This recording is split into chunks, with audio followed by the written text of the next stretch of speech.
All right, what's going on? What is up? Let's get this going. The video for today, this is just me. I'm coming on to chat, answer any questions, talk about whatever. So what is going on? This is not the normal intro. If you were watching this video thinking it is the video today, this is a live stream that I'm doing, whether you're watching currently or probably on the replay. So you can go check out that video. It's going to be up within 3 minutes. Just got to post it. So yeah, if you're coming in the live chat, I'll answer any questions. Probably got like 20 minutes or so. Just want to chat, hang out, talk NBA, 9-game slate. I actually like this slate early on. Now I know we're going to get just a tsunami of news probably that'll ruin a lot of things. But early on, the value looks nice. You can do anything you want with this slate, in my opinion. You could play 2 studs. You can play mid-range. You can get 3K value that feels really good in multiple spots. So yeah, what's going on, DFS 300? How you doing? Hope you're doing well. Monday, it is now April. It is the turning of the seasons, in my book at least. Once April comes, it's supposed to be nice. So yeah, I'm here to just pretty much answer any questions. You can see the video is, if you can see this, about 3 minutes remaining. It's at 72% processed. And then all I got to do is just hit it with a publish now. So I'll answer any questions that people have.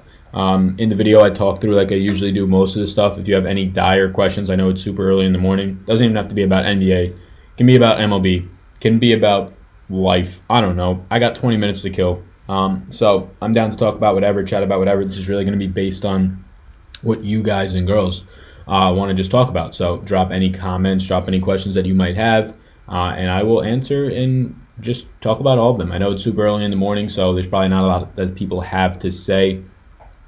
But I think there's some really cool spots on this slate. I think that there's some interesting, not even just games. Now, there's obviously interesting games. You have Milwaukee and Brooklyn, who Brooklyn's battling for a playoff spot. And let's see if we can get up the playoff standings real quick. NBA playoff standings. There we go. Because the East is just jam tight right now. And it's really just a one-team race at this point, with Charlotte pretty much done after losing to the Lakers, as they should not have, and losing the other day. Obviously, you guys are probably just interested in DFS, but just look at how close this is between the 6th and the 9th seed. You have the Pistons at 39 and 37, and you have the 9 seed at 38 and 39. One game separates 4 seeds right now, and 3 out of these 4 teams will be making the playoffs, but it's not said who. So pretty much if you win at this point, you're feeling really good. Now the Nets take on Milwaukee. Is anybody going to rest for Milwaukee? I have no idea. The Pistons are sitting and without Blake Griffin, so I'm imagining that he's actually injured because they're nowhere near secure in terms of their playoff chances, right? They are 1 game away from being knocked to the 8 or 9 seed. So it's going to be very interesting to see how this goes. Orlando does play today. They play Toronto, who, if is all healthy, all these teams have hard matchups. They're all playing playoff teams in terms of Indiana, Orlando, Brooklyn. So it's going to be interesting to see how this all does unfold. Miami is off today. Oh, no, and Miami plays Boston. So every single team that's vying for a playoff spot in the East right now, or at least lobbying for seeding, is in a tough spot. You think Giannis is playing? Akey Davis wants to know. Sup, Sally? Hottest game tonight, your opinion? So Akey Davis, do I think Giannis is playing tonight? I have no idea. I would imagine yes. He's sat out multiple games now. I lean yes. I have him in my projections right now as yes. But right now, I have no idea.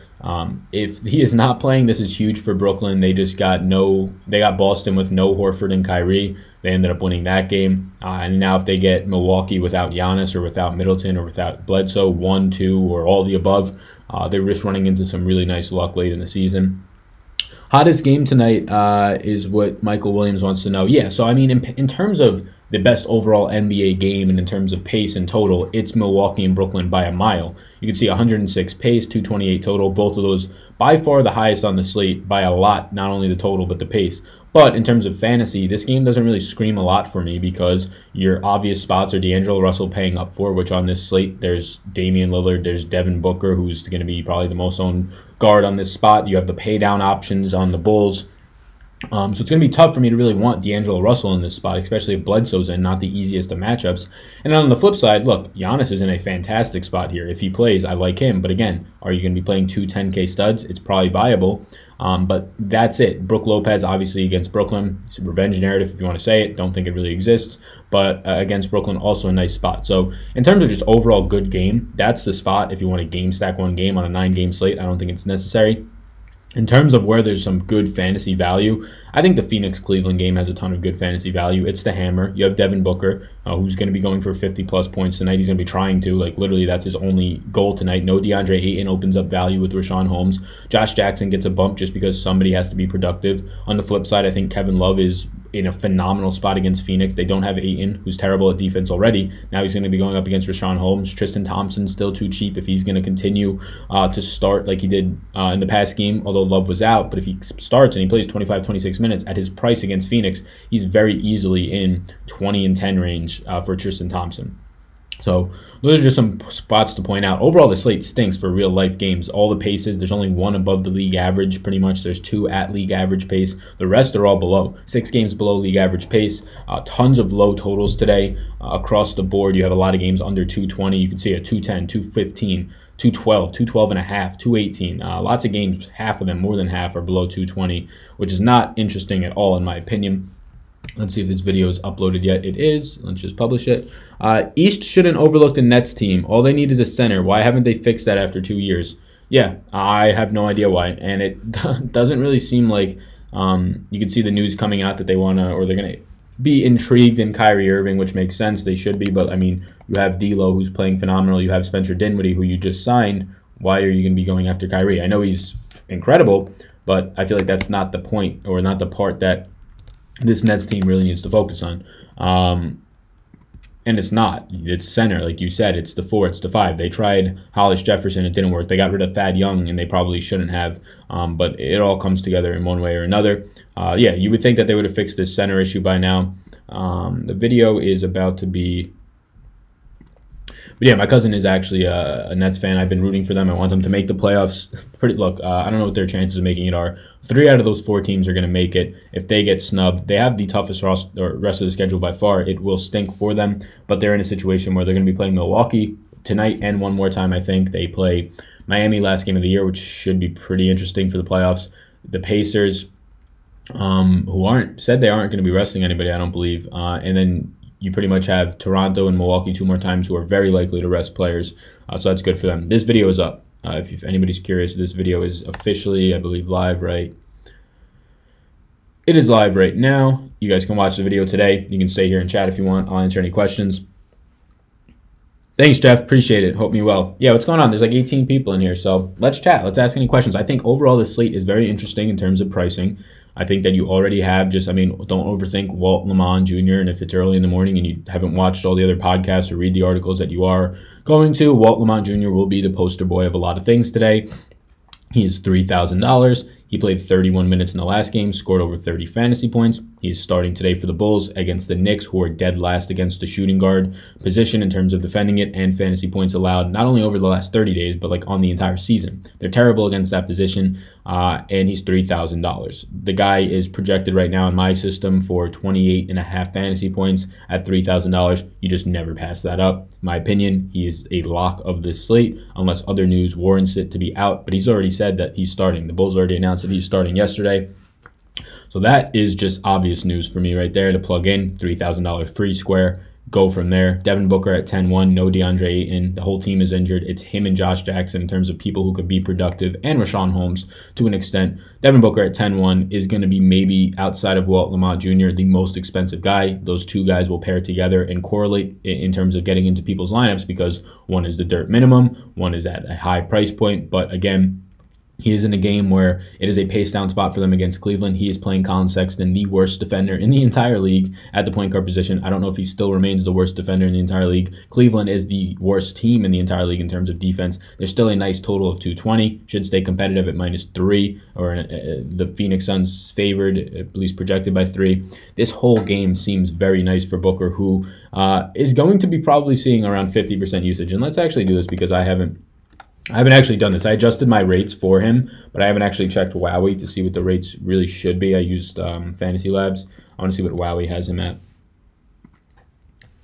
How can you get an actual starting lineup if a team has injuries before lock?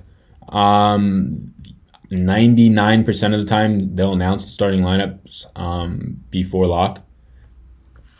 99% of the time, you'll get it. It might not come till 6:50, but you'll get it. Yesterday, I believe you didn't get it, and Trey Burke was coming off the bench, which was still fine for Trey Burke. He was going to see the time. Courtney Lee was a spot start. That man wasn't going to come in and be anything more than a spot start. But let's do this. Let's do it since the deadline.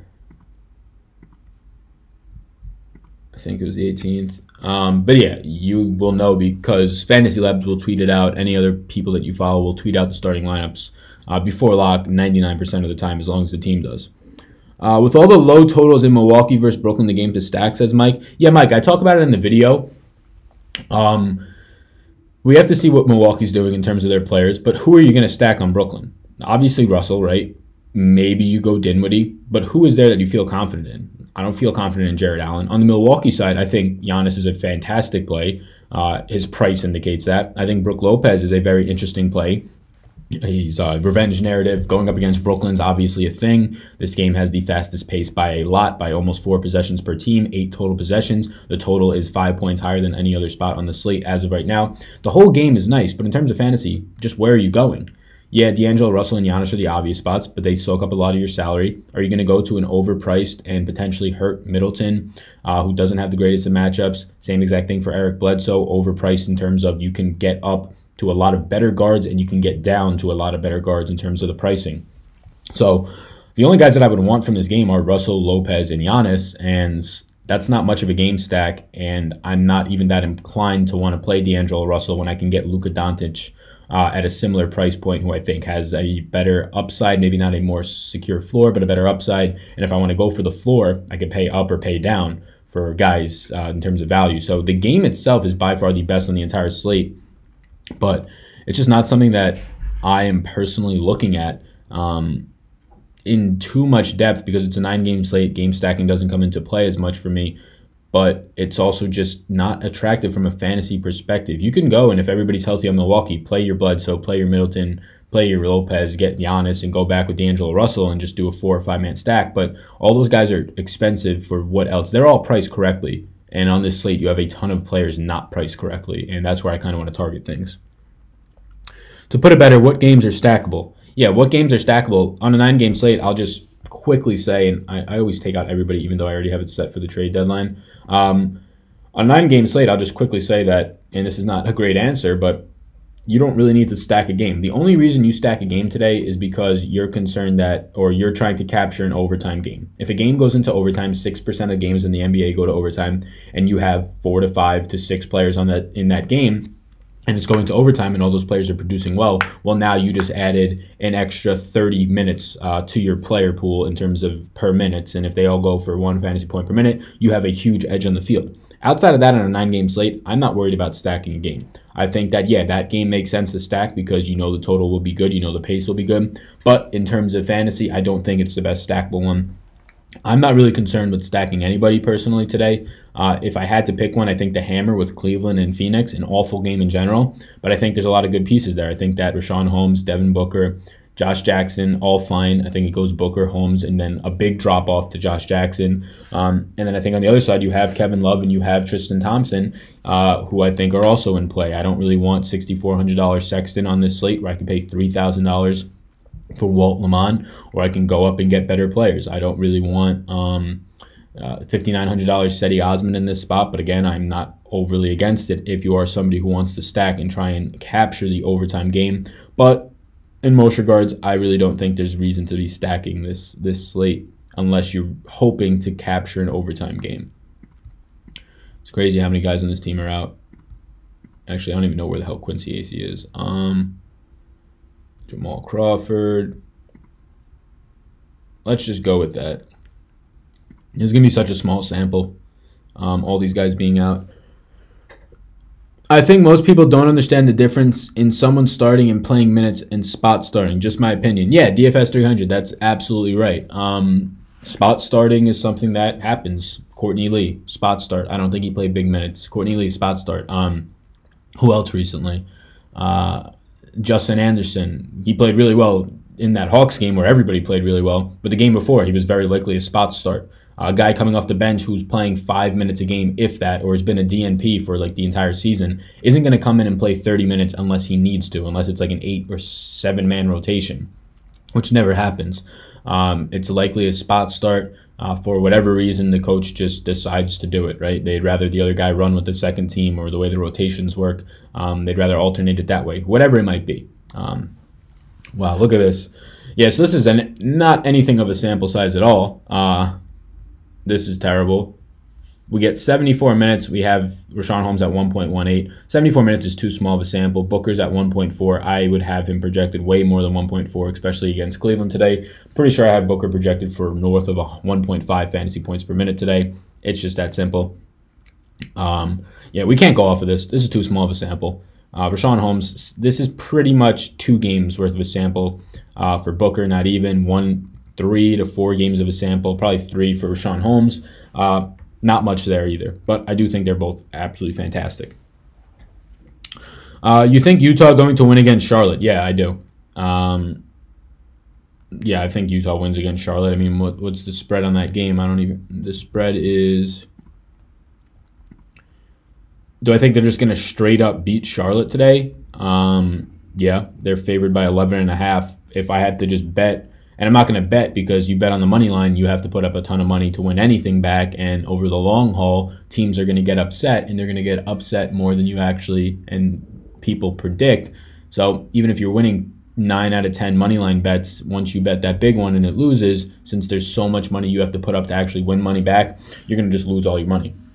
Now, I don't know if 9 out of 10 is the right number, 90%, but 62% or 53% is how much you have to do to be profitable betting the spreads, and those are minus 110, minus 105. If the money line is minus 300, minus 400, I imagine it's somewhere close to 90% of the time you better win, if not more. So yeah, I think they're going to win, but I mean, I think if you just can constantly bet huge money lines, if that's what you're kind of asking for, you're not going to win long term. That's just my opinion. Thanks, helpful answer. Yeah, no problem, Mike. Sally made $1 thanks to you. Nice, Michael. We got 2 mics back to back. Mike Williams, but nice. Congrats. That's awesome, actually. Oh, for people that are watching, I talk about it in the video, and I'm not sure if anybody's able to, but I just wanted to say on Twitter, we did this a few weeks back, but I want to kind of press the envelope a little bit more. We talked about this fantasy editor job that I kind of applied for, and I made a little video for it, just reaching out to the editor at Fantasy or at CBS Sports, so a pretty big company, like a notable company, and they had a fantasy editor job available, fantasy sports, and I kind of just applied for it, and then I made this video to kind of stand out a little bit. It's pinned to my profile, so if you guys or girls feel the need to just go over there, at the very least, if you want to just give it a heart, I'd greatly appreciate a comment and just be like, hey, Chris, Sal would be great for this job, or something like that. I want to just push, give a little bit more push. The guy said that on Friday, this past Friday, he was going to be reviewing all the applications. So I want to be fresh in his mind once again with this video. So if more people can kind of just reach out to him, that'd be great. Last time got great reach. I think that at the very least, I just want an opportunity to kind of talk to him and be like, hey, my name's Sal. Can we chat about this? Get somebody on the phone is a lot better than not getting them on the phone, right? Even if it doesn't pan out, you could at least talk to them, see where you could help at the very least. So I'd greatly appreciate that if you guys can just go over to Twitter, if you follow me on Twitter, if you have a Twitter, and at the very least, just give it a heart. If you don't want to comment, that's fine. I totally understand that. In a battle of tankers tonight, slate with the Bulls versus the Knicks, awful, right? The Cavs versus the Suns, really bad, right? The worst 4 teams in the league, great example how DFS can make awful games fun and watchable. Yeah, Mike, you're absolutely right. Like I talked about it, I think in the video, I will be staying up for the Suns and Cavs game tonight. And trying to watch it because I think there's a real chance Devin Booker goes for 60-plus points. There's no DeAndre Ayton. I don't know who's going to be scoring points. He's trying to score 50-plus points a game. Like, he told that to somebody in the crowd 2 days ago before the game. He's like, I'm going for 50. Like, I'm going to try and score 50 points today. And then he scored, like, 54 or whatever. I don't even know that game. So, yeah. These games stink. Like the Chicago and Knicks game, that's just like a nosebleed. That's awful. The reason I'd watch that is because Mitchell Robinson probably starts again. He averages 4.5 blocks a game, and I would like to try and see Mitchell Robinson get 10 blocks, right? Something like that. Outside of that, there's zero reason I even try and watch that game. But this Cavs game, I mean, I want to see Devin Booker go for 60 points. Tristan Thompson and Kevin Love should be healthy and back, and they're going to be going up against Rashawn Holmes and Dragon Bender. I'd love to see them just go dunk city or just rebound box guys out. But really, it's Devin Booker. Like, that's the reason I'm staying up tonight. And DFS makes it a little more fun. You're absolutely right. I'm pretty big here today. I lowered it. I made it a little bit bigger. I took my light down, like my light in front of me. To lower myself. I took my light down in front of me so it might not be as bright. But yeah, the video is up, I believe. Let me just recheck it. I got to get some food, but if anybody has any further questions, I'll be happy to answer them in Discord. I'll be happy to answer them here right now, Twitter, wherever it might be.